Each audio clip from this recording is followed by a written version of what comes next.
can I address something that's not to do with the group size, or we're going to stay on that? We're on recreation. On recreation, in 2.4.7.2, it talks about no camping within 200 feet of isolated springs and water improvements.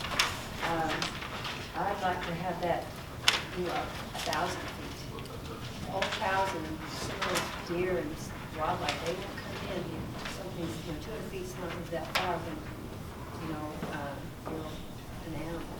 And they can smell those people, they can fire the kids around, whatever it is. And so I would like to see that increased from 200 feet to more, maybe 1,000 feet. Would you want specific, how far? 1,000 feet. 1,000? Okay. So I've actually captured that as a motion or a proposal. I'll second that. Okay. And that's just on that specific language? Yes. Do we really need to do that by motion? Or We could basically, it's something we can take into account, or if the group is in consensus on that, that would be stronger for us to be able to carry forward as something that we are gonna definitely make sure we take under advisement. Okay, I'll second the motion. it was Was already seconded, yeah, sorry. it's triple seconded, so we have Gary This is and American Mike that Wars want to better. comment on it. I only wanted to say that 1,000 feet may preclude many of the narrow canyons, so that you're effectively shutting an entire canyon down to campings, just with that.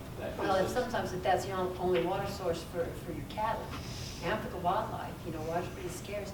If the camping's there, then those animals, they Yeah, I'm not defending, or I'm just, So that's I'm just my saying that it could. that's my recommendation. We'll see how far it goes, but that's my recommendation. Mike?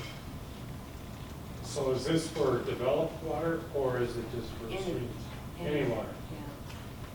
Yeah. Like if you're looking at, say you're in Indian Creek, and, well, maybe you have to amend it if I start talking about, like if Indian Creek's flowing well, you could camp in different places there, and the animals could still get in there to have access to water. But if you're in some isolated springs, say down in Butler or Joy Mesa, a pond or whatever, then, you need 1,000 feet. So maybe this doesn't fit all situations, but for when you're talking about isolated springs and seeps or cattle ponds or whatever, you need to have a good distance. But if you've got a running stream where they've got more access, then maybe you don't need 1,000 feet. The bullet point, Mike, says isolated springs and water improvements. You So need I get that. that. Yeah, So I that's guess- why I just want to Yeah. make clarification, because, there is some things in there in terms of like in Arch Canyon and Butts and that, where we have live water that we are addressing it from, just strictly from a recreation purpose, Yeah. to ensure that we're not having camping right on top of the water. May have missed who was next. I think Jared and then Lee. I was going to say that we do a lot of narrow canyons, and we try to use best practice and camp as far away as feasible, but I would be opposed to having that language in there at 1,000 feet. It's also very common throughout the United States, different land agencies. 200 feet is a very commonly accepted camping distance in all sorts of documents. Lee? That's kind of off topic because it doesn't really have to do specifically with Dale's motion. So I will withdraw the comments until a different time. Okay. Okay. This is Brooks, I have a comment. Okay. I think 1,000 feet is an awful large radius, frankly. I'm all for I'm more for sticking with the standards of 200 feet.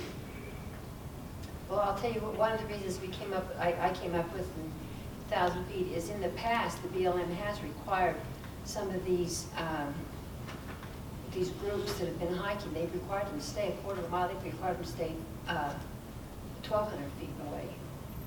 And so it's not an uncommon thing to have groups that have been required to do that. Wilderness Quest used to be required to stay 1,200 feet away from the water. water sources, so. Under a permitted action like Under an permitted SRP, action, we can designate different management or conditions of approval for that. So in that case, we could. You could If it's a handle large that. group, it's like, okay, we're gonna keep you a little further. For dispersed camping, that same standard might not be applied. The other thing, like, I wonder, would the falls at Indian Creek be precluded then from camping? I mean, I know people go down there and camp all the time. So do we have to dial in at a narrower, No, Yeah. you know? the wording in this is isolated springs. Isolated springs and water improvements, so the falls, I would see the The falls. falls is a Right, that's, I was just thinking about falls. I don't want to be the one to tell people they're not camping there. I'm thinking, I'm thinking of places, like down in Butler, some of the side canyons or, places like that where they don't have other, places to go to get water and things like that.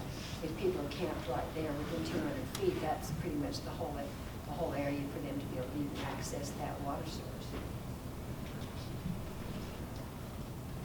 Any more discussion? Kathy, do you have a motion and a second on this bullet point only? All in favor, say aye. Aye. Any opposed? Nay. Okay, we better have a raise of hands. All the ayes, raise your hand. 2, 3, 5, is that 5? that's what I get. All the nays? 5? 6. 5 to 6, the motion failed. Versus against it. Oh, Brooke, you were 5 to 7. On the side of it. 5 to 7. And we got 7.